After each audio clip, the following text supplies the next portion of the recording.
تازه انگارها، ایجاد نویسندگان نهانبین و ژرف پیما، اندیشه های کلیدی در درک معنی زندگی، هستی و راستی و آیین و عنعنه های اجدادی. تازه انگارها، ظهور آفریده های نوین و بهین ادیبان فلک سیر از رادیوی فرهنگ.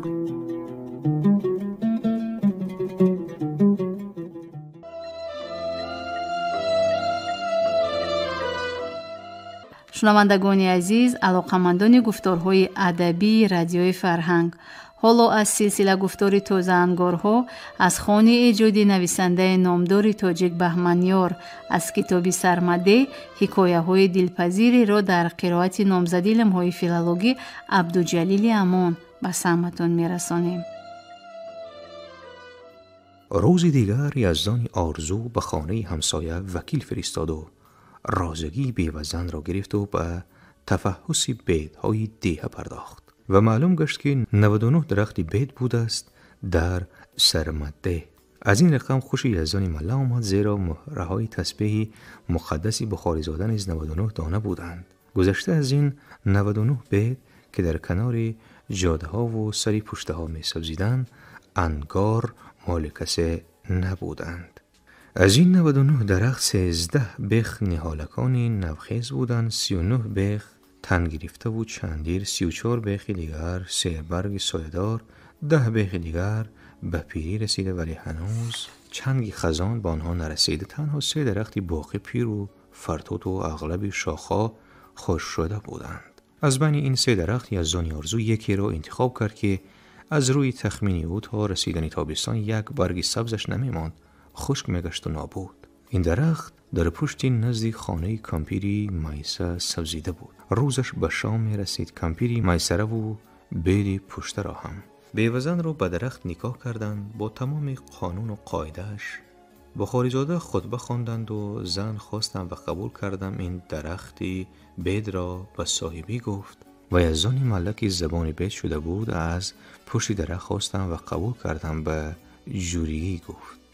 آب نکاح را زن یک قطره نوشید و باقی را بر ریشه درخت ریختند.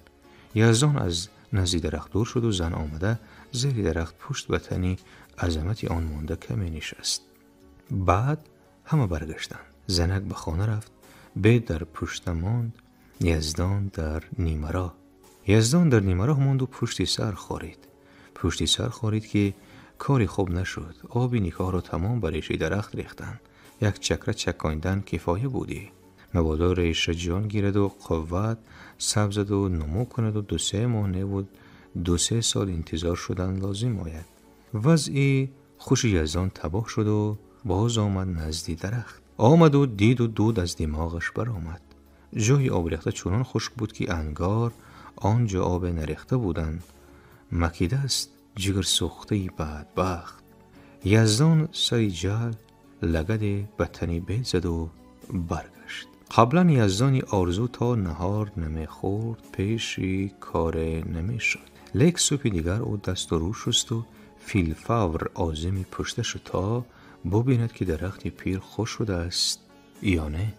اما درخت در همان حال پیشینه بود که بود، هیچ باکی نیست.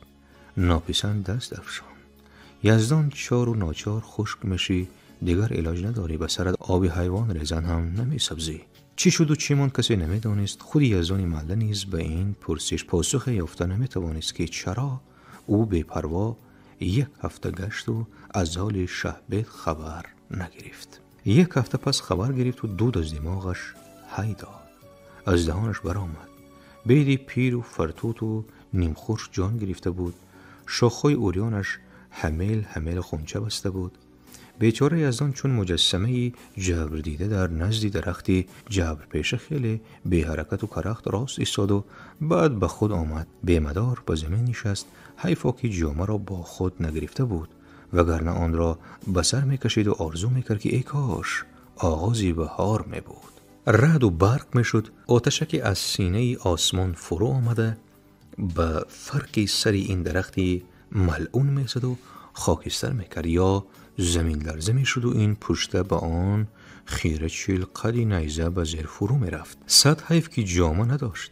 هیچ باشد هم با همین آرزوهای ناشکست خود را تسلا می داد. حالا نشانی می مالید و اندیشه می کرد که 2-3 روز پس این مغچه ها برگ خواهند شد. چون شاخها با برگ پوشیده شوند امید از این درخت می باید کند. پس چی باید کرد؟ آیا می شود که از این درختی بیار طلاق بگیریم و اون زن را به درختی دیگر تزویج بدهیم؟ چون به پرسش‌ها مجالی پاسخ دادن نداشت، برخاست و راه خانه ملا بخاریزاده را پیش گرفت. بخاریزاده این دفعه روی بام کاهدان، این بام به جای صفه نیز بود، زیرا در خمیه از زمینی خاطکم بلندتر بود و بس. روی نمدپاره کج پهلو زده نشسته بودند و تسبیح می‌گردانیدند. با دیدن تسبیح طبع یزدان مله خیره شد، زیرا همانا پیش نظرش ملاقاتی پیشین آمد و بعدا 99 مهره را چرخاندن به پاسخ لب گشادن بخاریزاده، ولی ناعلاج بود. پیش آمد و دستی مبارکی ایشان را فشرد و در یک گوشه نمدپاره امانت نشست. بخاریزاده مهره ها را نیمه چرخانیده بودند و خود را شکر گفت و خدا را شکر گفت. یزدان که نیمگردان بودند، مهره ها ملا نیمه دیگرش را هم چرخانیدند و پس با همان نگاهی خوش به یزدان نگریستند. یزدان مختصر و پرتأثیر وضع درخت و گمانهای خود را بیان کرد. بخاریزاده 99 مهره را تازه چرخانده اندیشه کردند. بعد سر برداشتند، پرسیدند که اگر با درختی دیگر نیز همین حال رخ دهد چه؟ یزدان در این باره ناندیشیده بود. مولا راست میگویند. اگر اون واس تکرار شود چی؟ مگر به 99 بیدی سرمده ازدواج بکند دلداده او؟ اگر مردم با خبر شوند خوب مسخره میکنند. آراسته سیاه فهمد هی گردان میشود آسیایی طعنه سازش. از این رو یزدان مله خاموشی را پیشه کرد و حل این چیگیل را به ذکاوتی بخاریزاده واگذاشت. اما بخاریزاده پیش از مشورت دادن تسبیح را 3 ره چرخانیدند. بیا کمی دیگر صبر کنیم که ببینیم چی نتیجه میدهد. این فکر یزدان مله را خوش آمد و به خانه برگشت. دیگر وی هر روز شهبید را 1 ره خبرگیری می رفت. روز پی روز نشو و نمای بید را دیده علمش تازه می شد. بید در نظرش شومترین آفریده خداوند می نمود. حتی آراسته سیاه روزهای پیش از طلاق چنین شوم نافتاده بود. انگار بیدشناس شده بود. 98 بید دیگر را خوب تفحص کرد. هر جا مور یا کرم میدید توی قطی گوگرد گرفته، بعد آنها را به تنی شهبید به تاخت و تاز میگذاشت. اما روز دیگر می آمد و همه آن مور و کرم را مرده و به زمین ریخته میدید و دود از دماغش تنوره میزد. سری کماندیش یزدان مله هیچگاه چنین کار نکرده بود که آن شب و روز کار میکرد. برای نیست و نابود کردن شهبید چی نقشه های میکشید. یکی از دیگر دلفریبتر، ولی یک نقص داشتند که به آن چشم پوشیدن و آن را نادیده گرفتن امکان نداشت. کارباس این نقش ها سببوار را فوش می ساختن، نکاحی بعدی او را حلال می نمودن. از این رو چاره‌ای در خور می بایست. روزی از نزدی مغازه ده گذران بود که چشمش به چناری خوش شده افتاد و زود دریافت که از چه خوش شده است، هرچند قبلا نیز این شنار را بارها دیده بود. نزد آن درخت هر جاوی کرسین می ایستاد و کرسین ریخته درخت را خوش کرده بود. شب هنگام یزدان مله بیل و چاوه کرسین برداشته نزد شهبید آمد. روی ریشه های بید چاهک کنده کرسین را ریخت و بعد بالای آن خاک کشید.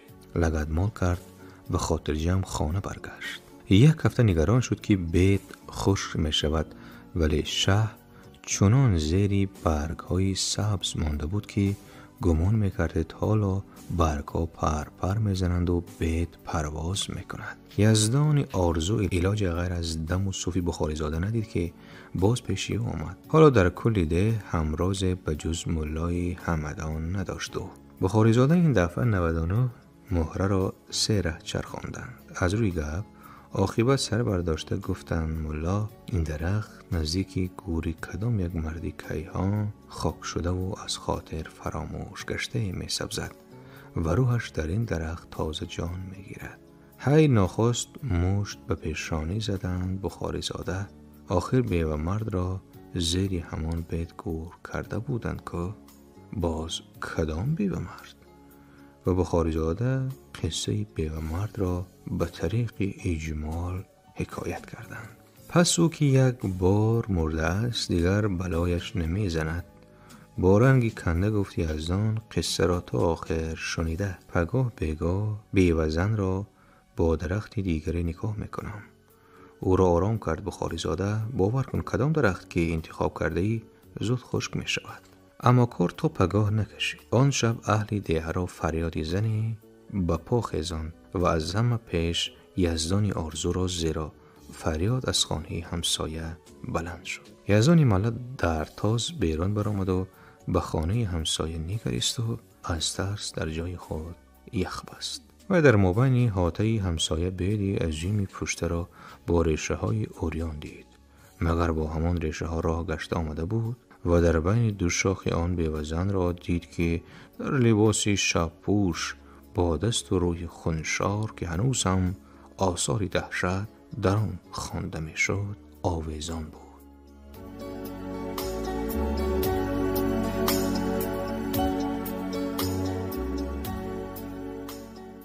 دودی حسرت گرگ اجل یکایک از این گله می برد وین گله را ببین که چه آسوده می چرد. اوحدی استا شاهک رنده با قامتی افراخته و نگاهی پر اسرار واردی ده شد تا با آنچه در گورستان چشمی سرش دیده بود همه را به حیرت و دهشت آورد.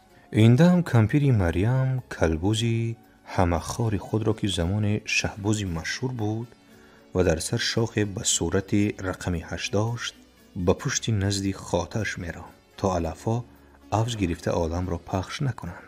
استا به سوی پیرزن و بوزی او نیم نگاه افکند. باز ایستاد. حال پرسی هم نکرد. تندر گام برداشت تا زودتر شنونده سزاوار یابد. کیفیت حکایت نخست را به کلبوز و صاحبی گرانگوش او حیف نسازد. شاهک رنده استای گلدست بود. آنقدر حیرت نگار بود که نه پیش و خم نقشه هایش هر بیننده مات و مبهوت میگشت. میگفتند که این نقشه ها را به این زیبایی و نازکی در تنی چوب انسان نمیتواند کند. سریکنر است با او شیطان وگرنه کدام مسلمان در طاق دروازه همچو چشمار و صورت پری آبی را میکند. های با پیسانهای برهنه و دم ماهی از این رو چون کندکاری مسجد در میان آمد مردمی ده های تلاش کردن بین خود که در این کار ثواب گماشتن یک شخص ناثواب آیا ثواب است؟ خب این قصه دیگر است. حالا بیاییم که استا شاهک رنده به سوی کلبوز و صاحبی او نیم نگاه افکند. تندر گام برداشت تا اقلاً 2-3 نفر را در یک جا سرجم یابد، یعنی به یک نفر گفته و همچو شاهد کاسته نگردد. طالعش مدد کرد. سرجم 5 نفر را دید که دیوار افتاده بابای یزدان را ترمیم میکردند. رقم مبارک بود مانده نباشد گفت و روی سنگ توده سری راه نشست. آنهایی که دست در گیل بودند با جنباندن سر و دست پیشی بر بردن اکتفا کردند.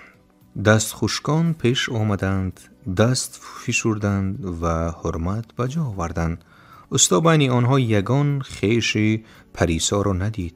شیرک شد و گفت گوری پریسا دود میکند. موردی دیگر می بود یا شخص دیگری را نام می بردن. شاید این مردکارها گریبان می داشتند، لا حول می خواندند. اما چون سخن از پریسا می رفت اگر گورش آتش می گرفت هم عجب نبود. از این رو آنها با هم نگاهی معنیدار کردند. با تأسف سر جنباندند. عاقبتش بخیر باشد گفتند و ماندند. استا شاهک رنده پیامدی تازه خبر را چنین نه انگاشته بود. بین خودم خود را قهرمان روز هم تصور کرده بود. گذشته از این برای خاطر نوازی مردم چند سخنی در خور یافته بود، ولی صورت بستی واقعه را در جاده بی‌پروایی و بی‌اثری دیده دلسرد از جای خست و کاری وزین عقل سالم را کاسته از گویان دیگر دلتنگ راه خانه خیش سر کرد. در نیمه راه شیرک خال را دید که 11 خراب و لاغر خود را کشال کنان در خوری خود قدم زنان می آید. شخصیتی گرانمایه نبود، زیرا در ترسویی آبروی عبای خود خالی دیوزور را ریخته بود. درفشی کاویانه برای زنهای زشت روی و زشت خوی برغم مردهای نرم روی و نرم خوی گشته بود. هرچی هم نگویی کامپیری مریم نبود که از پهلویش چون سایه از آب دامن تر نکرده گذری. شاهک رنده به رسم آداب دست پیشی برگرفت و از او خالجو شد. سپس به قله های برف پوش شنابورز نگریست و افزود سال پسی سال میکاهد. شیرک خال کف بالای چشمان سایبان ساخت، نگاهی اندازگیر به تیغه افکند و چون مرد خدا در مقام رضا سر جنباند. به هر کجا دیده دوزی نشانی آخر زمان را میبینی و به تن استا شاهک سردی دوید. اگر شیرک خال از پدیده عادی چنین نتیجه گیرد، پس او از دیده خود چی خلاصه میباید بردارد. پس سر شده است آخر زمان، روزی محشر. از چی میگویی؟ گوری پریسا دود میکند. خدایا توبه کردم، اگر بد کردم در نامت مرم که بیگناه نیست در این دنیا دیگر خودت میدانی. و شیرک خال کنار جاده نشسته مثل طفل متروک حق حق به گریه آغازید. شاهک رنده مضطرمان ندانست که چطور دلداری دهد او را. سخنهای در خوره که وی برای خاطر نوازی اهل سرمده پیش خود آراسته بود حالا به درد یک مرد آشفته نمی خوردند. و این ناچار پهلوی شیرک خال نشست و پیشانی پرچینش را که لوح آشوری را میمان پرماسیدن گرفت. و شیرک خال بعدی فرصت آرام شده سرفرار روی استا آورده امیدوار پرسید شاید در نظرت نموده باشد؟ اگر تو هم نموده باشی شاید. شیرک خال دیگر حرفی نزد، از کنار جاده بالا شد، دامن افشاند، چنان افشاند که گردی راه نه بلکه گناهایش را می افشانده باشد. سپس 11 خود را کشال کنان نگاه خود را برای قامت خمیدش به زمین دست آورد کنان پیش خیش رو به گوش خدای غایب لابه کنان در خوری آخر زمان قدم زنان برا در آمد. دل شاهک رنده برای شیرک خال چون گوری پریسا دود کرد. از مردم را به حیرت دهشت آوردن، رغبتش با یک بار برگشت. خواهشی زودتر به کارخانه رفتن و در عالم نقش و نگارهای خود پنهاندن در دلش رو زد. به این نیت از جای خست و تون گام برداشت. اما زود به استخانه رسیدن در لوح آشوری استا شاهکی رنده نانوشته بود است که روبرویش برزوی آذرپور شوهری پریسای رحمتی برآمد.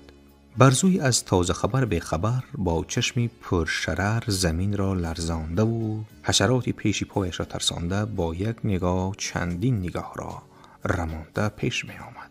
استا از وضعی پرعجبی برزو در عجب بماند و خود را کنار جاده کشید تا غوچوبی سیلی فرح نگردد. ولی برزوی آذرپور 2-3 قدم دورتر از شاهک رنده به زمینی خاری ها از آسمان آرزوها خنبید، رسم ادب گذارید و در چشمان استا اسراری نهان شمارید.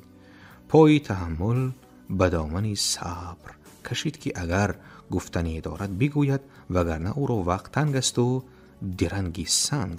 استا شاهک رنده به نگاه او تاب نآورد، چشم به قله برفپوشی شنابورز دوخت و گفت سال پی سال میکاهد. برزوی آذرپور نمنگاه حیرت به تیغه افکند و از نگاه حسرت به شاهک پیامدی نمکبادی بحر خوارزم است.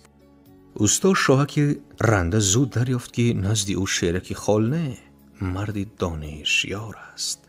من هم همین طور حد زدم، اما شیرک خال نشانی آخر زمان را دیده است. برزوی آذرپور لبخند نمود و حرف نفسود.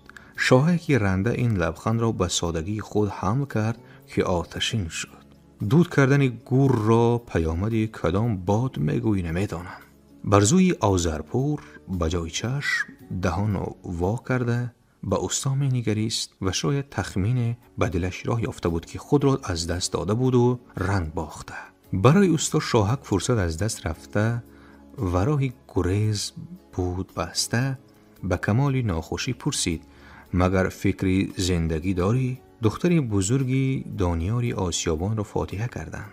کاری خیر است دادرک، اما نمیدانم چرا روحی پریسا هنوز دامنگیری توست. پس این گوری او دود میکند؟ پیش از این ترددها میبایست یک کوزه آب به گورش میریختند.